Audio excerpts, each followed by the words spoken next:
Rencontre à Cannes, rencontre devant le palais des festivals avec bien évidemment la foule des festivaliers qui s'active et au milieu de la foule, comme disait la chanson, Francis Lemoine. Bonjour. Bonjour. On va faire la connaissance de Francis Lemoine parce que c'est un cas particulier, Francis. Là, on est dans le centre de l'univers du cinéma international.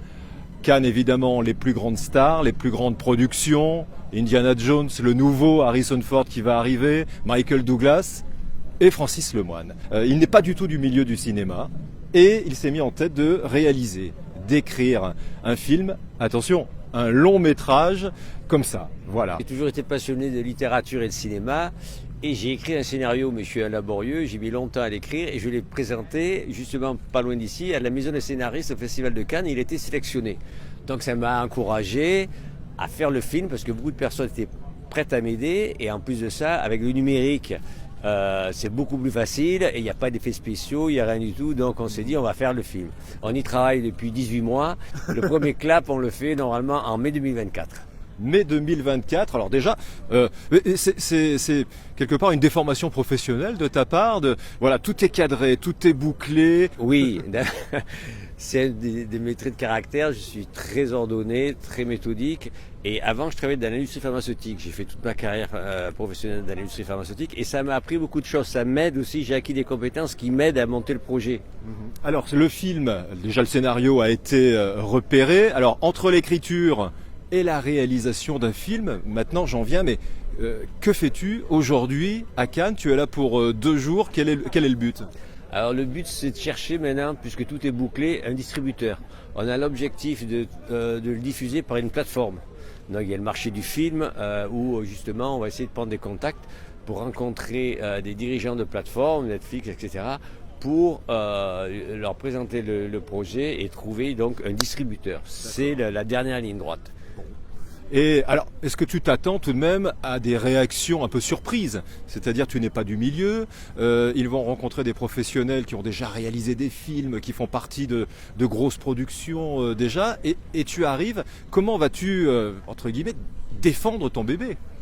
Je vais défendre mon bébé parce que le manque d'expérience, on l'a compensé par une grosse masse de travail. Donc j'aime pas le terme de débutant, mais on est, on va dire, à notre première réalisation, mais justement on a multiplié par 5 et avec mon collègue Stéphane, on a multiplié par 5 le travail. Et je me suis entouré de comédiens, dont Bernard Pinet, qui a quand même à son actif 90 films, une trentaine de spectacles au Théâtre de Paris. Il a joué Dîner de cons au théâtre 200 fois. Donc je me suis entouré et de réalisateurs aussi, Cédric Spinassou, il a fait une vingtaine de courts-métrages. Ça sera son premier long-métrage.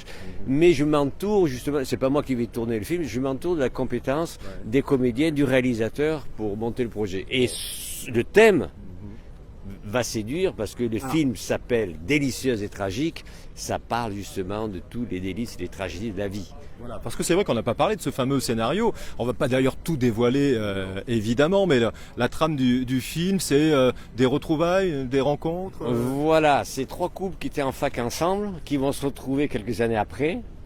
Et à travers ces personnages, j'ai voulu exprimer justement la maladie, la mort, le cancer, le suicide, et puis l'amour, la sexualité, la religion, la philosophie.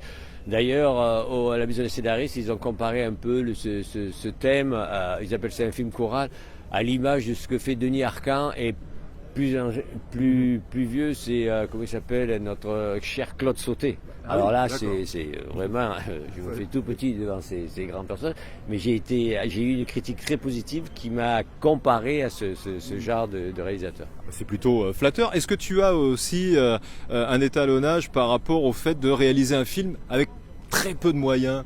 T'as un exemple comme ça? Oui, alors j'ai un exemple. Nous, on va finaliser le budget à la fin de l'année là. Il y a les élus qui sont très favorables parce qu'on va mettre en avant on va promouvoir notre région. Et puis le film est bien ficelé, donc on a plutôt un retour positif.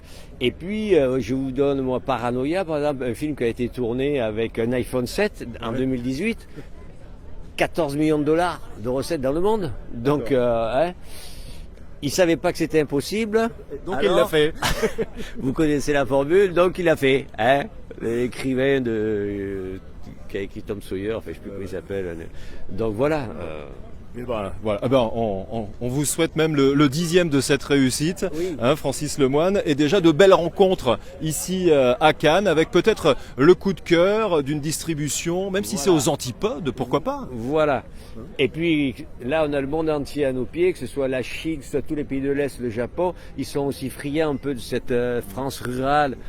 Ça le toile de fond du film. Ça peut vraiment les séduire. Donc je crois beaucoup au sujet qui va fédérer et au lieu qui est original aussi. On vous souhaite à toute l'équipe, évidemment, beaucoup de réussite, de belles rencontres, et surtout, on a de la suite dans les idées. À bientôt pour la suite de l'aventure. Hein. Rendez-vous l'année prochaine.